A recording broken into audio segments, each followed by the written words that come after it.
Okay, we're starting with a 8x10 cradled wooden board, pre-primed, and nice and smooth, very smooth. It's slick, very slick.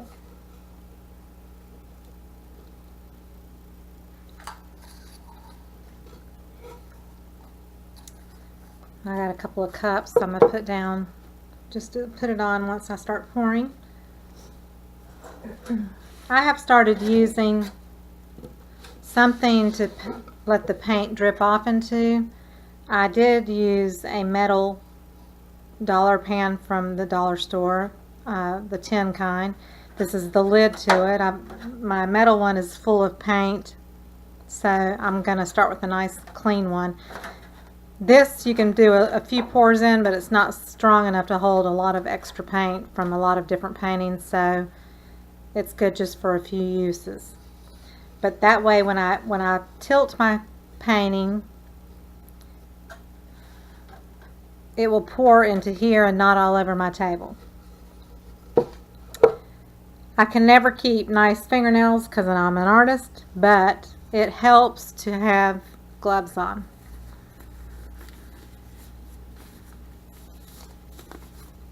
Especially if you do have nice manicured nails. So invest in a box of disposable gloves.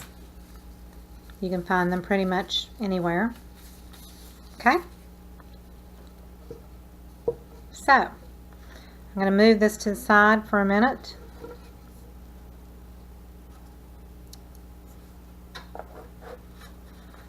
Put my board down. And now I need to decide what I'm going to paint.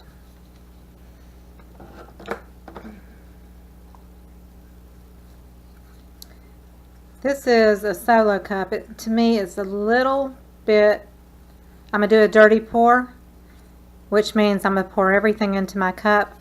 A puddle pour is when you pour a color and then another color and you puddle up the paint on top of each other.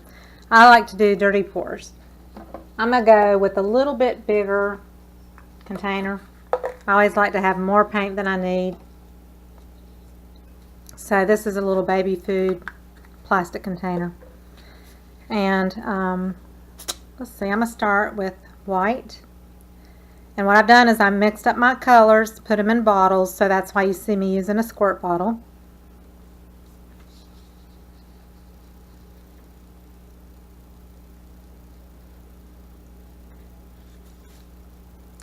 Magenta,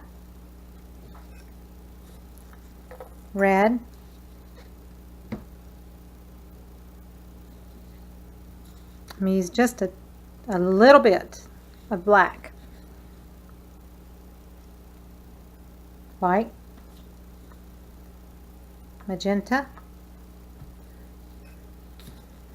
red,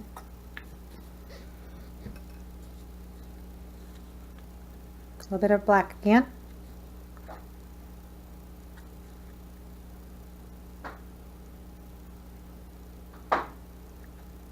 all right,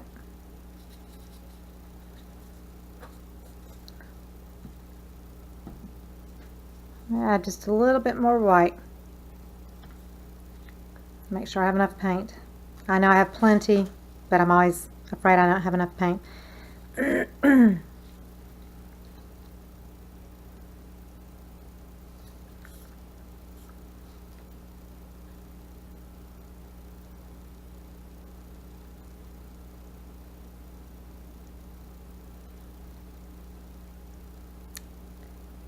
Just looking inside the cup or whatever you're pouring from, it's always so pretty.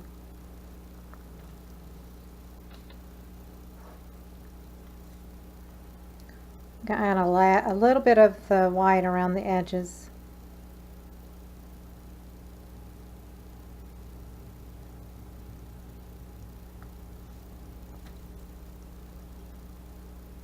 And I do stick my fingers in it. I try not to mess up the pretty cells, but I'll stick my fingers in the white or whatever I can spread around without messing it up.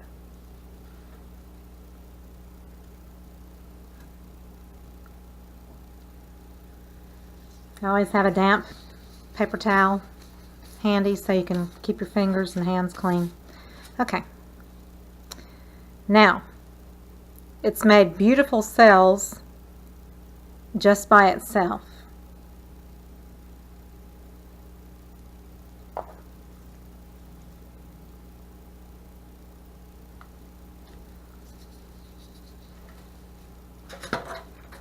You can leave it like that and start tilting. I'm going to use the heat gun.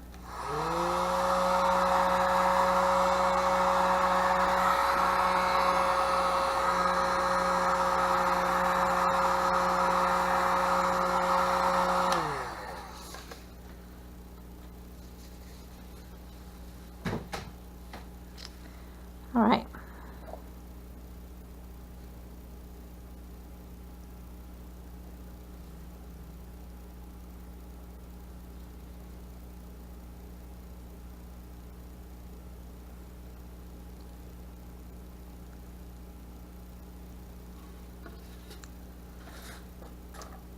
So this is where you put your pan underneath you, or whatever you might have to let the drips fall onto.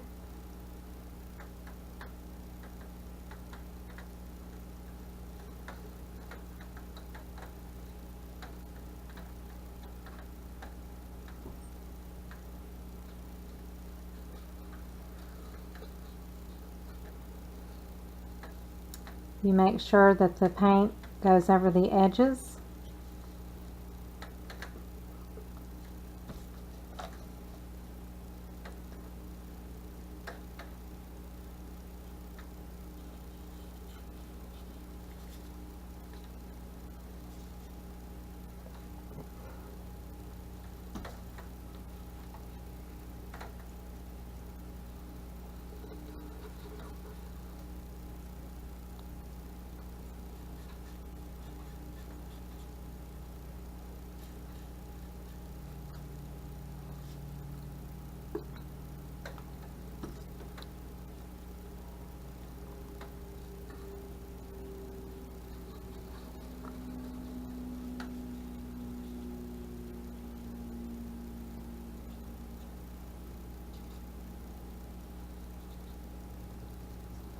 I'm not going to tilt it where it goes any further.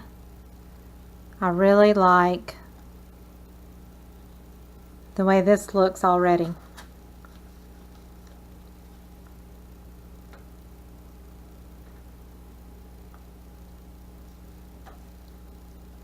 What I am going to do, I keep a skewer around,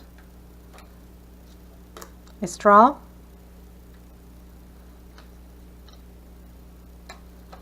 a fork. Let me just show you very quickly. A fork can make you little tendrils like that. So I just wanted to show you that.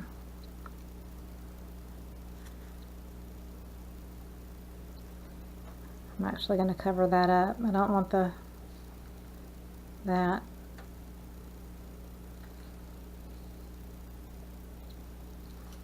So I'm going to take my straw,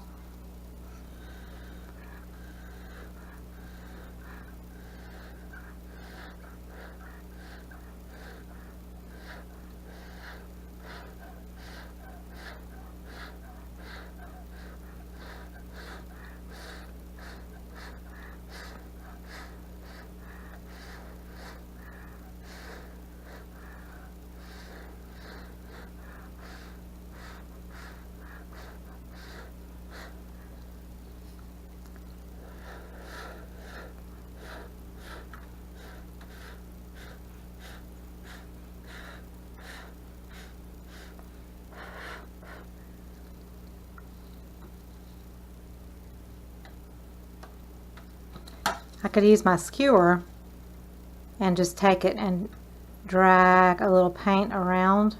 That's what I use a skewer for. And then I clean it every time I use it so it doesn't mix your paint colors. But you can take it and you can make it, you know, give more tendrils. What I would say would look like tendrils, if you want to. That's what I use the skewer for.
Make sure all your sides are covered.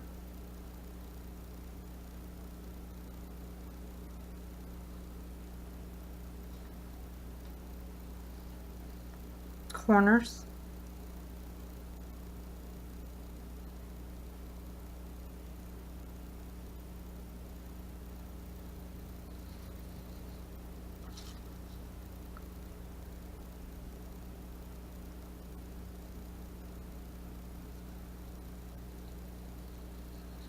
All right, there is that. I'm gonna move that, put it down right here. I'm done with this one. I had to close the blinds. The light was coming through the shutters and it was shining on this like crazy. Hopefully you can see all the beautiful cells. I love cells.